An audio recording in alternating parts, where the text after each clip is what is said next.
नमस्कार, मैं भूपेंद्र यादव। आप देख रहे हैं United media news channel. Ghazipur के सरकारी स्कूलों में एक बड़ा बदलाव दस्तक दे रहा है। बेसिक शिक्षा विभाग ने फैसला किया है कि अब कक्षा 6 से 8 तक के बच्चों को हर पाठ के दौरान कम से कम 10 मिनट डिजिटल माध्यम से पढ़ाया जाएगा। वीडियो, ऑडियो, ई कंटेंट, क्विज, स्मार्ट शिक्षण के जरिए पढ़ाई को रोचक और आधुनिक बनाने की तैयारी चल रही है। सवाल यह है कि क्या यह कदम वास्तव में सरकारी स्कूलों की तस्वीर बदल देगा? क्या परिषदीय विद्यालय, निजी विद्यालय और अंग्रेजी माध्यम स्कूलों को चुनौती देने की स्थिति में पहुंच पाएगा, या फिर यह भी उन योजनाओं की तरह साबित होगा जो कागजों में सफल और जमीन पर कमजोर नजर आती है?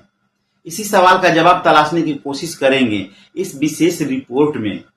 गाजीपुर जिले में कुल 2266 परिषदीय विद्यालय संचालित होते हैं। इन विद्यालयों में लगभग 2.25 लाख छात्र छात्राएं पंजीकृत हैं। यह संख्या अपने आप में बताती है कि जिले की एक बड़ी आबादी के शैक्षिक उम्मीदें इन्हें सरकारी स्कूलों से जुड़ी हुई है। लंबे समय तक सरकारी स्कूलों को लेकर एक धारणा बनी हुई है कि यहाँ संसाधनों की कमी है, शिक्षण गुणवत्ता कमजोर है और अभिभावक मजबूरी में अपने बच्चों को यहाँ भेजते हैं। दूसरी ओर निजी और अंग्रेजी माध्यम स्कूल आधुनिक सुविधाओं और बेहतर वातावरण के कारण अभिभावकों की पहली पसंद बनते गए हैं। लेकिन पिछले कुछ वर्षों में तस्वीर धीरे धीरे बदलती दिखाई दे रही है। स्कूलों में नए भवन बने, स्मार्ट क्लास की शुरुआत हुई, मिड डे मील व्यवस्था में सुधार हुआ, नामांकन अभियान चलाए गए और बच्चों की उपस्थिति बढ़ाने के प्रयास भी किए गए। अब बीएसए उपासना रानी वर्मा के नेतृत्व में डिजिटल शिक्षण को लेकर नई पहल सामने आई है। विभाग का दावा है कि हर पाठ में कम से कम 10 मिनट डिजिटल माध्यम का उपयोग बच्चों को सीखने की क्षमता को बढ़ाएगा। वीडियो और चित्रों के माध्यम से जटिल विषयों को सरल बनाया जा सकेगा, बच्चों की रुचि बढ़ेगी और कक्षा में उनकी सहभागिता मजबूत होगी। यह दावा पूरी तरह गलत भी नहीं है। आज दुनिया डिजिटल दुनिया है। मोबाइल, इंटरनेट, आर्टिफिशियल इंटेलिजेंस और तकनीकी भविष्य की दिशा तय कर रहे हैं।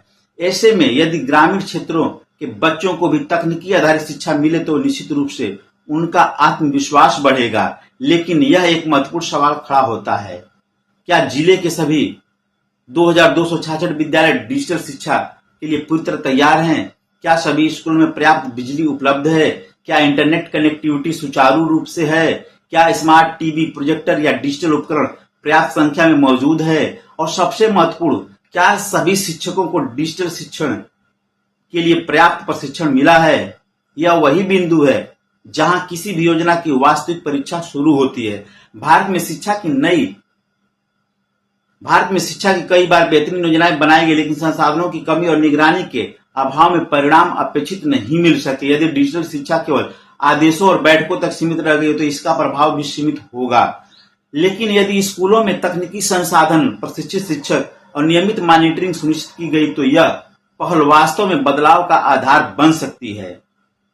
बीएसए उपासना रानी वर्मा ने स्पष्ट संदेश दिया है कि विद्यालय खुलते ही सभी शिक्षक समय से पहुंचेंगे, व्यवस्थाओं का निरीक्षण करें और 1 जुलाई से नए सत्र की तैयारी पूरी कर लें। उन्होंने यह भी कहा कि अभिभावकों से संपर्क कर बच्चों को 100% उपस्थिति सुनिश्चित करने का प्रयास किया जाए। दरअसल किसी भी शिक्षा व्यवस्था की सफलता केवल तकनीकी से नहीं होती है, उसकी सफलता सबसे बड़ा आधार नियमित उपस्थिति होती है। यदि बच्चा विद्यालय ही नहीं पहुंचेगा तो डिजिटल बोर्ड, वीडियो कंटेंट और स्मार्ट क्लास का लाभ उसे कैसे मिलेगा?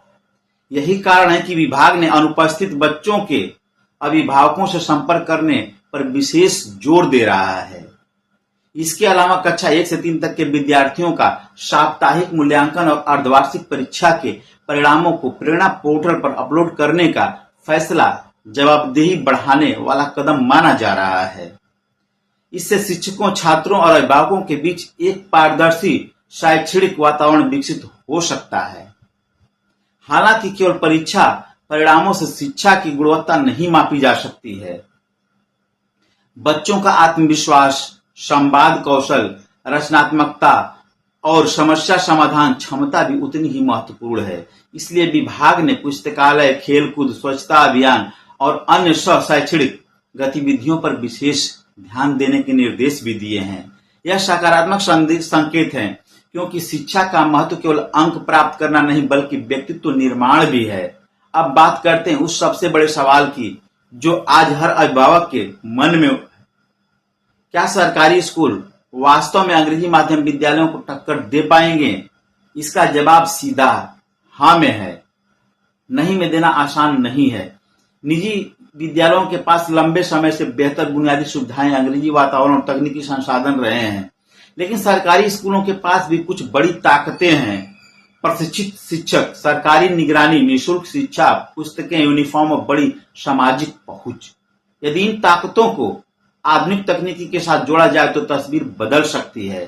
देश के कई राज्यों में सरकारी स्कूलों ने यह साबित कर दिया है कि सही नेतृत्व और प्रभावी प्रबंधन के जरिए शिक्षा की गुणवत्ता में उल्लेखनीय सुधार संभव हो सकता है। गाजीपुर में शुरू हुई यह पहल उसी दिशा में एक महत्वपूर्ण कदम मानी जा सकती है, लेकिन यह भी सच है कि किसी भी बदलाव का मूल्यांकन घोषणाओं से नहीं बल्कि परिणामों से होता है। असली सफलता तब मानी जाएगी जब विद्यालय में उपस्थिति बढ़ेगी, जब बच्चों की सीखने की क्षमता में सुधार दिखाई देगा, जब अभिभावकों का भरोसा मजबूत होगा और जब निजी स्कूलों की ओर पलायन कम होगा।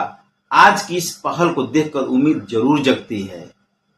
बीएसए उपासना रानी वर्मा के कार्यकाल में शिक्षा व्यवस्था को लेकर जो सक्रियता दिखाई दे रही है वह चर्चा का विषय बनी हुई है। अब निगाहें इस बात पर हैं कि डिजिटल शिक्षा का यह मॉडल कागजों से निकलकर कक्षाओं तक कितना प्रभावी ढंग से पहुंच सकता है। यदि यह प्रयोग सफल होता है तो गाजीपुर के हजारों ग्रामीण बच्चों के लिए शिक्षा के नए अवसर खुल सकते हैं।